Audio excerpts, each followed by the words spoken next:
Welcome to Blizzard Fire. We hope this video helps fire up your solution. You start by fixing the basics. Drink 200 to 300 milliliters of water and sit near a bright lamp to cue wakefulness. Once done, do a brisk 5 to 10 minute movement sequence, stretch, march in place, to raise heart rate and circulation. This reduces grogginess. If you tolerate caffeine, take 40 to 80 milligrams now for a gradual lift.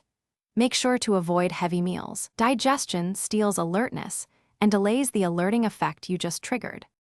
You maintain momentum by structuring work into 25 to 50-minute focused blocks, then take 5 to 10-minute active breaks, stand, walk, or do eye mobility.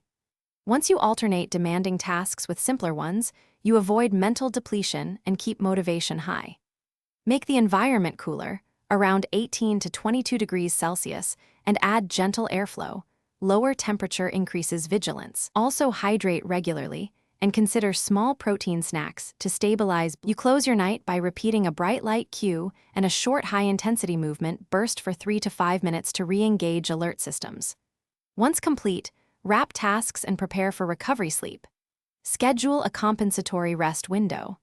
If you crash despite this, take a controlled 10 to 20-minute nap or a small corrective caffeine dose of 20 to 40 milligrams, then rehydrate and move. Make sure to avoid screens 30 minutes before planned sleep to help melatonin rebound. Thanks for watching. If you found this helpful, don't forget to like and subscribe.